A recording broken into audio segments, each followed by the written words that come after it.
జయగురుదత్త తోటకూర కాడల మరియు ఆనియన్ వేసి పచ్చి పులుసుని తయారు చేద్దాం. బాణలి పెట్టి ఆయిల్ వేసి ఆయిల్ హీట్ ఎక్కాక పోపు దినుసులు జీలకర్ర, ఆవాలు, ఉద్దిపప్పు, శనగపప్పు వేశాను. జీలకర్ర ఆవాలు చిటపటలాడాక ఒక ఎండుమిరపకాయలు కూడా వేశాను. తర్వాత 1/4 టేబుల్ స్పూను ఇంగువని వేశాను. తర్వాత శుభ్రంగా కడిగి కట్ చేసి పెట్టుకున్నటువంటి ఒక గుప్పెడు తోటకూర కాడలు మరియు ఒక పెద్ద ఆనియను మరియు ఒక 3-4 చీరినటువంటి పచ్చిమిరపకాయలను వేసి 4 వైపులా కలుపుతున్నాను. నేను తోటకూర కట్ట కొన్నాను, ఆకును ఒలిచి పక్క పెట్టుకున్నాను.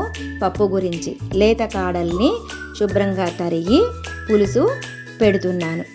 తోటకూరలో ఐరన్ సమృద్ధిగా ఉంటుంది, అందుకే కాడల్ని వృధా చేయకుండా పులుసు పెడుతున్నాను. రుచికి సరిపడా ఉప్పు మరియు పసుపు వేశాను. ఒక నిమ్మకాయంత చింతపండుని రసాన్ని తీసి ఆ రసం కూడా వేశాను. చిన్న బెల్లం ముక్కని వేశాను. ఇది మగ్గడానికి ఒక 6-7 నిమిషాల సమయం పడుతుంది. 6-7 నిమిషాలలో తోటకూర కాడలు మరియు ఆనియను ఉడికి ఉంటాయి.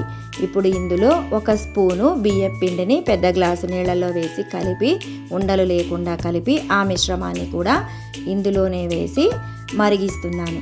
1 టేబుల్ స్పూను సాంబార్ పొడిని నేను వేశాను. గుప్పెడంత కొత్తిమీరను కూడా వేశాను.